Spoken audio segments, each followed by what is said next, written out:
Thanks, Kate. So welcome, everyone. I am Adrian. I am AI Software Evangelist at Intel. And usually, I prefer to do the presentation first. But I'm super glad that I already saw that Shai already presented so many great Gemini features. I bet all of them run in cloud.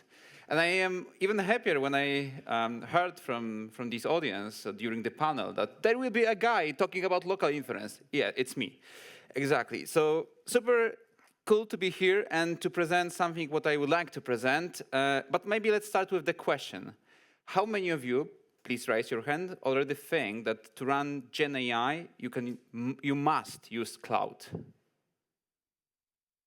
OK, just a few people. That's good. That's good. How many of you think that this device I have in front of me is absolutely enough to run GenAI? It's a laptop. Yes, but I can see more hands.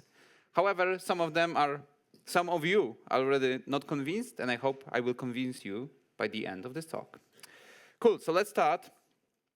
First, what AI use cases we have when we talk about AI applications. So when we want to do post-estimation, sometimes we want to do noising, depth estimation, code writing, chatbots, text-to-image, and many, many more. And we divide them into two groups, conventional AI and generative AI. And you know why? Because there are quite significant differences. Like in conventional AI, the output is predicted from the input and the model. So if you use the same model and the same input, the output will be exactly the same. This is completely different in generative AI when the generated content is absolutely unique. It's text, it's music, it's image, it's video, whatever you want, right? And if we compare the model size between conventional AI, like from thousands to hundreds of millions of parameters in case of conventional AI, to single-digit billion or trillions of parameters in GenAI, it means that probably for GenAI, we need more resources. Of course, we already know that we can run simple computer vision algorithm models on a laptop, right? Probably on discrete GPU card or so. But for GenAI, is it enough?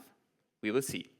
User instructions, of course, conventional AI is good for long background tasks. You need to detect some people. It's running constantly in the background, getting frame from your webcam, and then delivering results as soon as possible. So, of course, low latency is needed here. In case of GenAI, of course, user usually interacts with the model asking for something. Generate me an image, answer this question, and so on and so forth.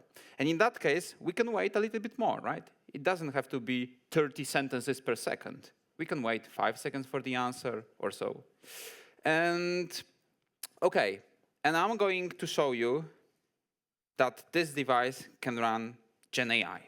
And I will do live demo because I can claim anything here, but I will show you that. So the question is, what is that laptop then? And we call it AI PC. And what is AI PC? It's any PC that can run AI workloads. And this specific one consists of 3 engines. It's CPU for fast response for low latency workloads. There is also GPU for high throughput, like heavy computations. And there is NPU to save your battery life.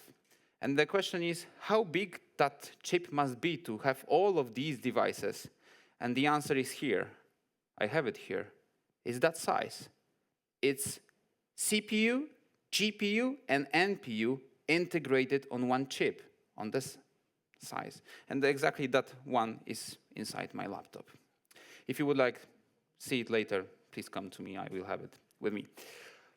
OK, and so if we look at our client AI use cases I presented before, we can say that for depth estimation, we can use NPU, for example. For depth estimation, we can also use CPU.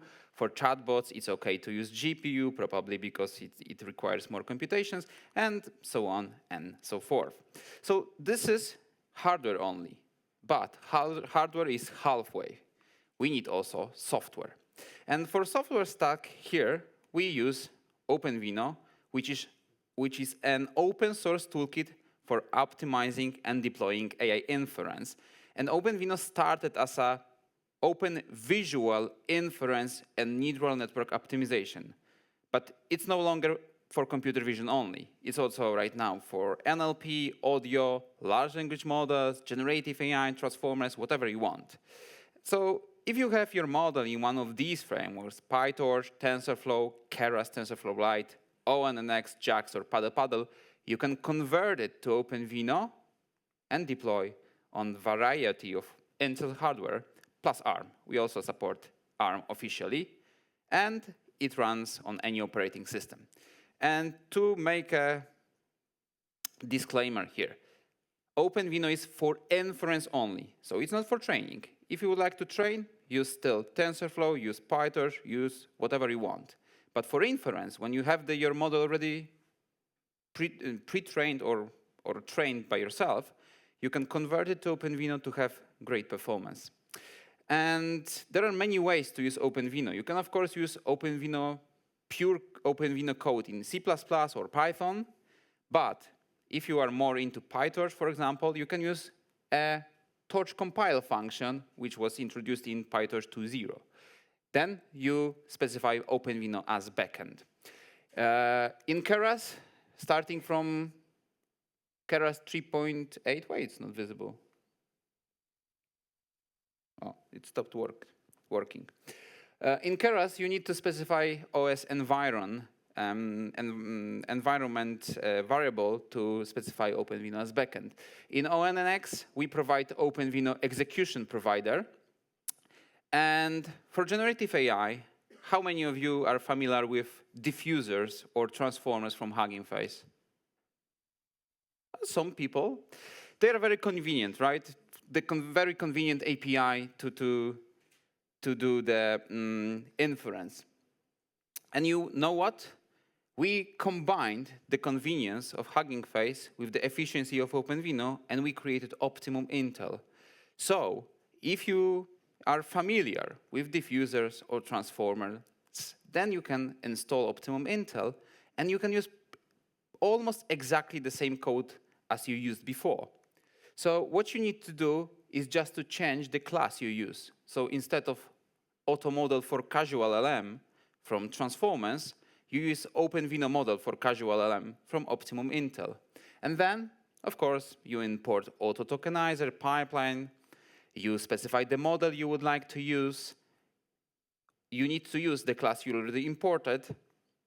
You load the tokenizer, create the pipeline, and run the inference. So just 2 lines of code to change, to use OpenVINO as backend, but the same API as you use in transformers, or diffusers, of course.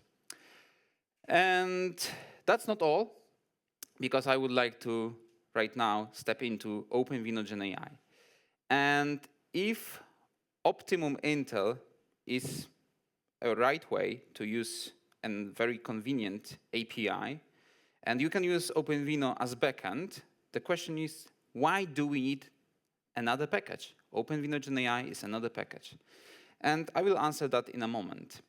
So in OpenVINO GenAI, we support many different pipelines, like large language models pipelines, text-to-image, image-to-image, Whisper for speech-to-text, and visual language models as well.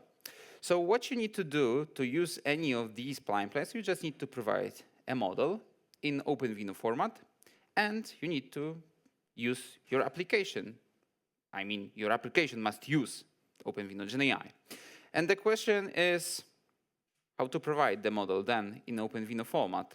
And there are many ways to do so. Some already pre-converted models are available on Hugging Face. We uploaded them there, so you can just download it from Hugging Face. Or you can go and use Optimum CLI to convert them from other formats like PyTorch. So how to do it? 2 different stages in OpenVINO GenAI model workflow. First, download and convert the model. For example, if the model is already pre-converted on Hugging Face, you just download it using Hugging Face CLI. If the model is not pre-converted, you just use Optimum CLI when you specify additional parameter, export to OpenVINO. And you use, for example, Llama 2, Llama 3, DeepSeek, whatever you want to use. Model scope, also available, download the model, and similar here with some additional parameters like specifying the task it will run for. Please note that we also have some quantization here. When we use Optimum CLI in the second and for command, you can see that wait format is int4. So what we do additionally, we do the quantization to int4 to have even better performance, of course, and to have less memory footprint. So this is the first stage. You prepared the model to run with OpenVINO GenAI pipelines. And now, how to run the deployment stage. We provide API for Python and C++. OpenVINO GenAI is written in C++ and has Python wrappers. That's why we can use both APIs, both languages. And just it, 3 lines of code to run the large language model pipeline. Import OpenVINO GenAI, create the pipeline, and run the inference.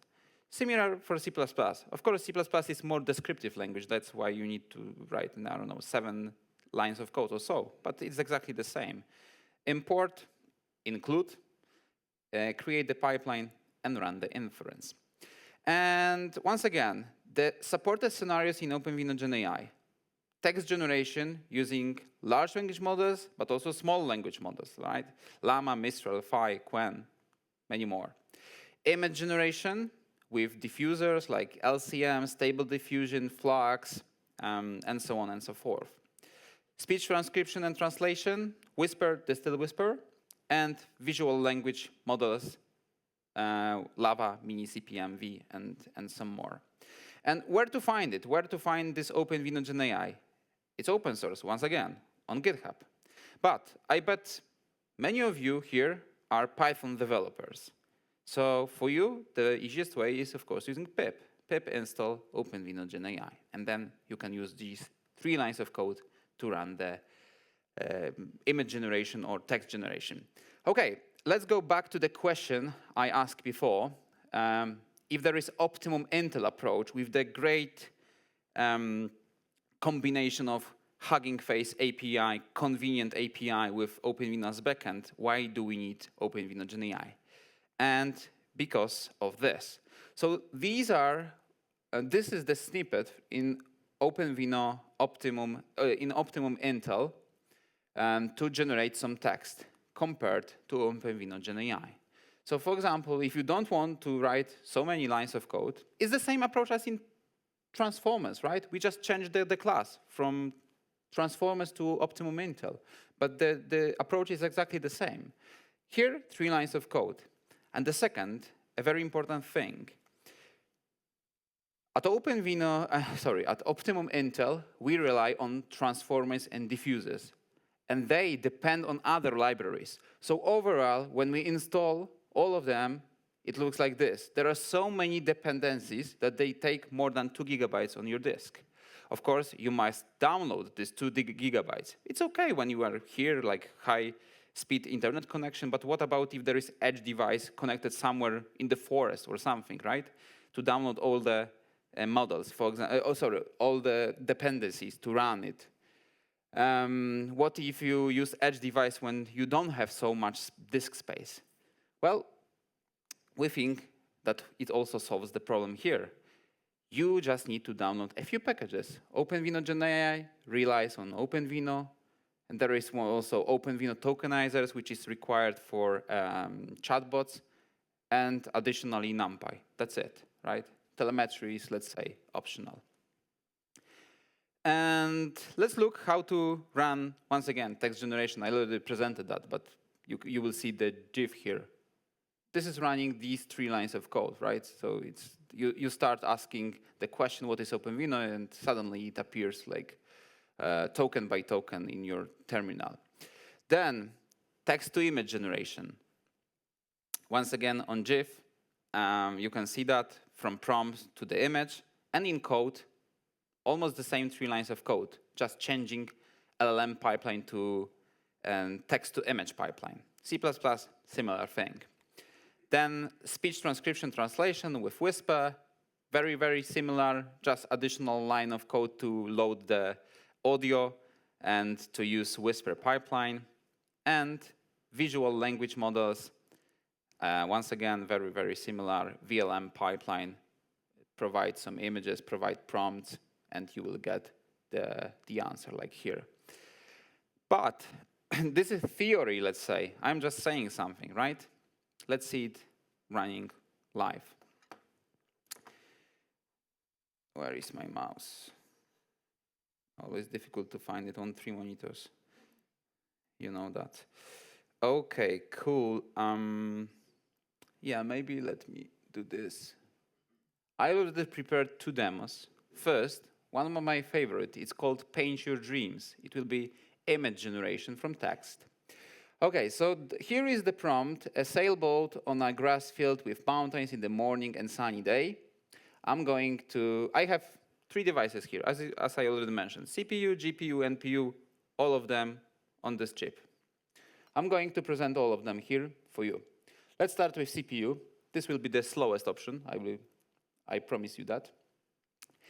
When we're running the first inference, it's always a little bit slower. You already know that first token is slower than the next token and so on and so forth, right? Similar here. The first inference, we need to load the model, we need to load the data and everything like that, allocate memory. That's why it will be a little bit slower. So I expect 20-something seconds, 24 seconds CPU. Okay, it's not great, not so great, right? 24 seconds, okay, I can wait, but still not so great. Let's switch to GPU. And once again, it's an integrated GPU. There is no discrete GPU card. Let's run it for the first time. For the first time, we rely on OpenCL, so we need to compile OpenCL kernels and everything like that, so it will take 9 seconds. Okay, let's try it again. 0.7. And you know what? I'm gonna click this, and you will see every less than a second, you will see a new image. I'm running on this device. I can disconnect from internet connection, and it will still run, because it's a local inference. So I think it's super nice thing, right? Every less than a second, a new image. I think quite good performance. Okay, let's go also for NPU. You will see that. And by the way, I should show you that. One moment then.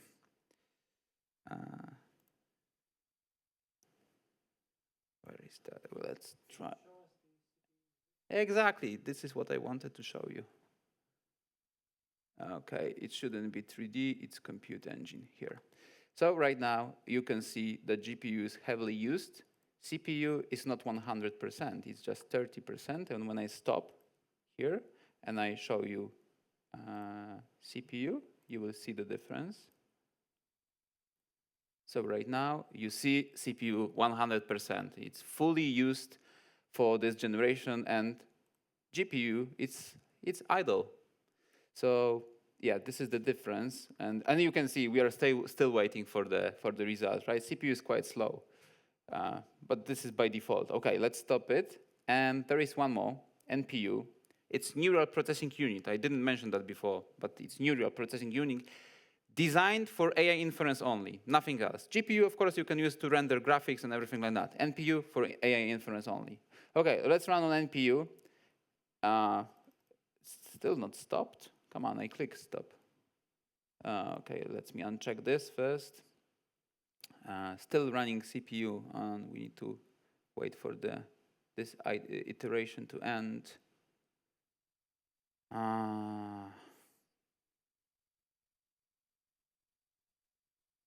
Okay, cool. NPU. It won't be so performant as GPU, but it will be much better than CPU. And at the same time, you don't use GPU, so GPU can be used for another model, for example, which require even more resources. CPU is idle, let's say, 10% or something.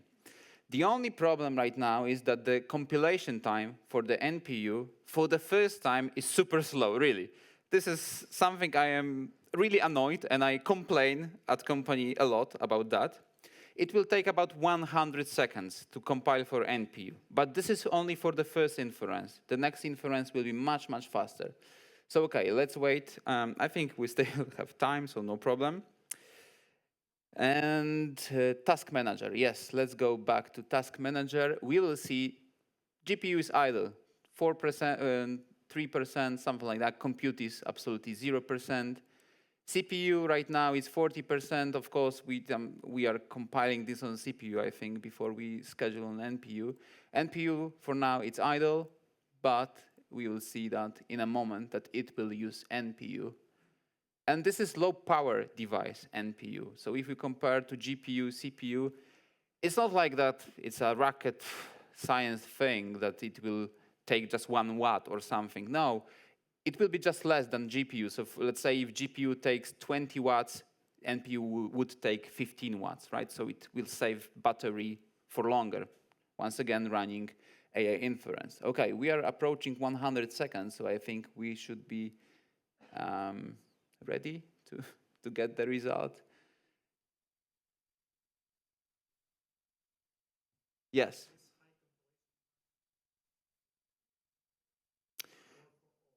For anything which runs on NPU for the first time. You know, sorry? What means first time? Like first inference, when you load model to memory, the first inference. But it's one last model which you load. Yes, yes, yes. When we load it here, even click stop generation, go to CPU, GPU, the model is already loaded to memory, and it will be available. I didn't expect so long. OK, no worries. Meanwhile, I will tell you that this demo I'm showing you here and the next demo I will show, everything here is open source. If you would like to try at home, it's licensed under Apache 2.0. This is the repository which is hosting these demos. So it's called OpenVINO build deploy. I can make it a little bit bigger. And the demos are in demos directory. If you go here, then paint your dreams. And you have the instruction how to set up anything here. It's in Python, right? So if you are familiar in Python, you should be able to run it. And then you can run on your computer locally, and you can check how fast it is. Of course, I have one of the latest Intel CPUs, but it's not like we support only this one. You can always use anything which is older. Of course, it will be slower, right? Maybe not second, maybe 5 seconds, maybe 8 seconds, but it will work. So yeah, this is the repository, Paint Your Dreams demo, and let's quickly check if it was already generated. OK, 170 seconds. Who can afford that? But yeah, the second generation, 1.5. Quite good, right? And let's see. Sorry? So how much memory it takes? You can see how much memory we took here. We are using 24 gigabytes overall, the entire system and this application from 32 gigabytes. And this model wasn't quantized. This is floating point 16 model. And if you use NPU or integrated GPU, you always can take up to half of the system memory. So you are not limited. Like when you have discrete GPU card, if there is 8 gigabytes, you can only use 8 gigabytes. But if you have a computer with 64 gigabytes, 32 gigabytes will be always available for GPU or NPU. And you can see NPU is quite heavily used right now. Shared memory, this is the memory available for NPU. This is half of the system memory here. OK, cool. But let's have some fun also. So I'm switched to image for a moment. Let me go and select GPU. I'm going to take a photo of myself, just for fun. OK, did it. Cool. And let's try to make me a portrait of Valkyrie. Cool. And start generation. Once again, this is image-to-image pipeline, another pipeline. So we need to load it to memory first. That means it will be 10 seconds or so for the first inference. Then it will be much faster, of course. And it looks like this. It's me. Yeah, the colors are OK, right? Don't worry, we can make it better. So there is a parameter input image influence strength. If I go higher here, it will be more me, less Valkyrie. If I go less, it will be more. You see that? What I like here, I'm going to show you that, because when I click a sailboat on a grass field with mountains, and I use my image as an input, okay, I can have it in the background. Let me check if I can change this. Maybe how to do that. Let's take another image then, and because I would like to show you something which is super fun. I will try to take photo without us. Yeah, I would like to get rid of this thing. You may be right, of course. Cool. Okay, and right now I'm going to generate a sailboat on a grass field and so on. So let me reset this first. You see that? Okay, a little bit higher maybe. Look at the colors.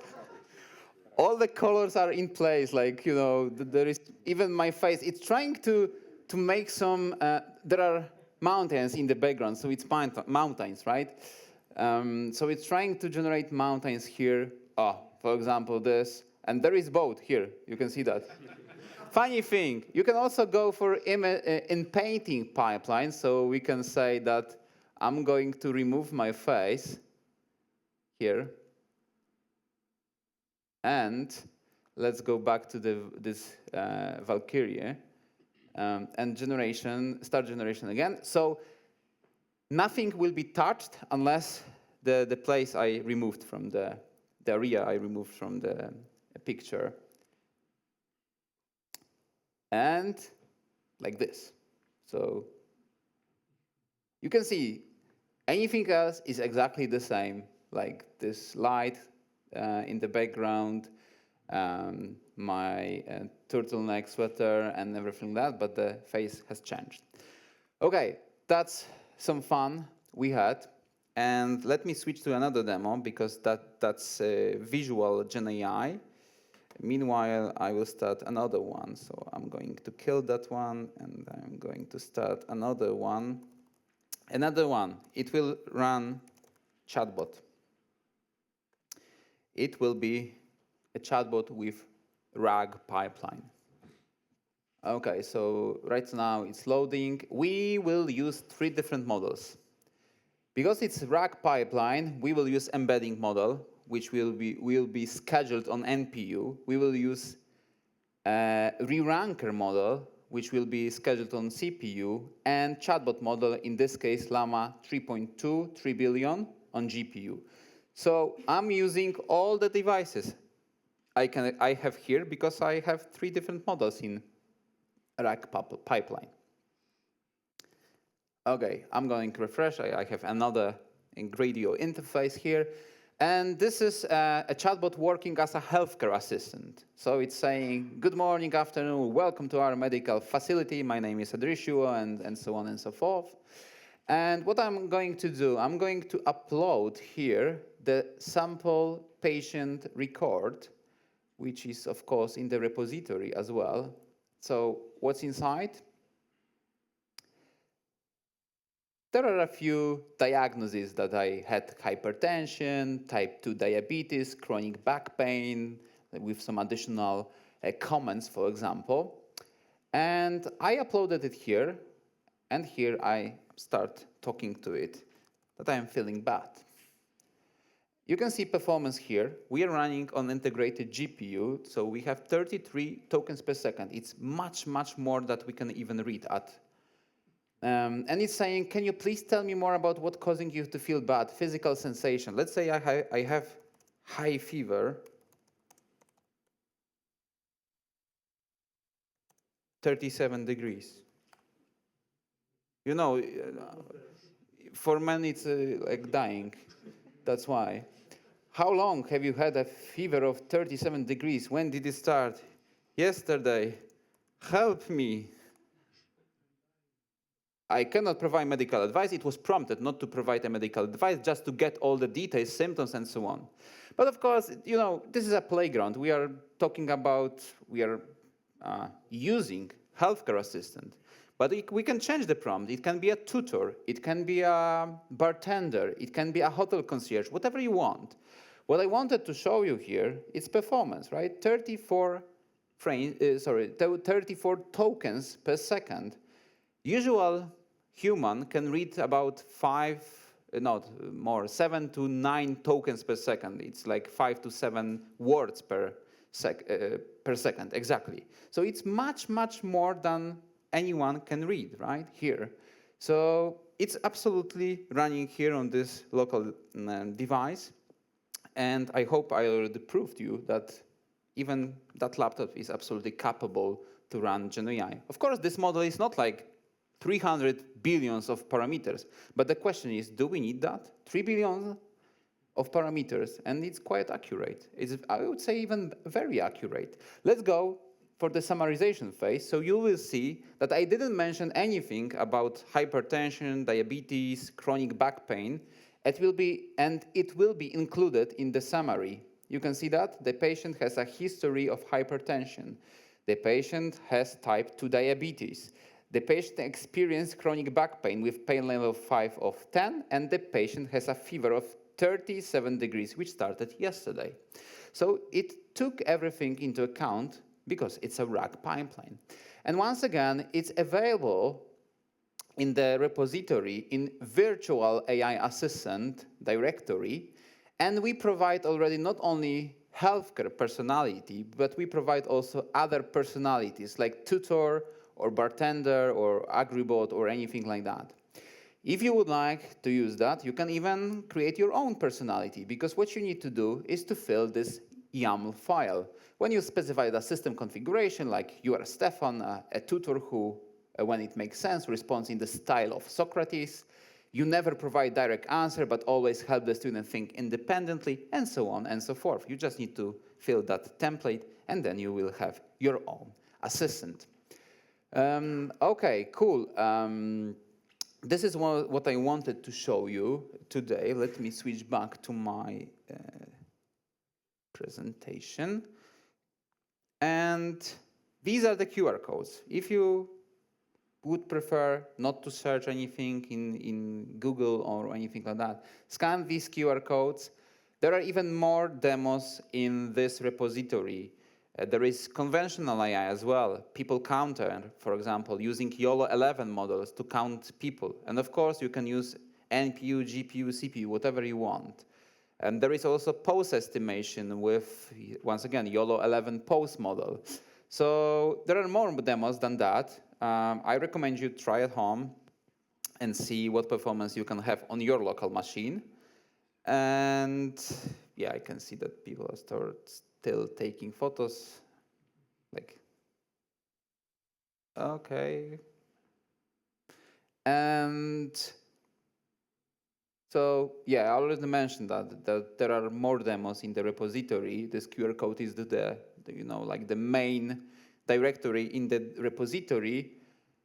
And you can try run on CPU, GPU. Probably you have already GPU, like most of Intel CPUs have already integrated GPU, especially those in laptops, right? If you have a PC, desktop PC, sometimes you can buy the version without GPU, but it's a very rare case. NPU, for NPU, you need to have Intel Core Ultra Series 1 or Series 2. So this is one of our latest processors. We released the first version 1.5 years ago. So then NPU is available. And I hope I already proved that you can use your own laptop and you can mitigate any problems with internet connection, with privacy, anything like that, because you can run local inference. So if you have any questions, I can answer them now. But of course, after this talk, please connect to me on LinkedIn. This is the QR code to LinkedIn. And then if you have any other questions, I will be happy to answer them.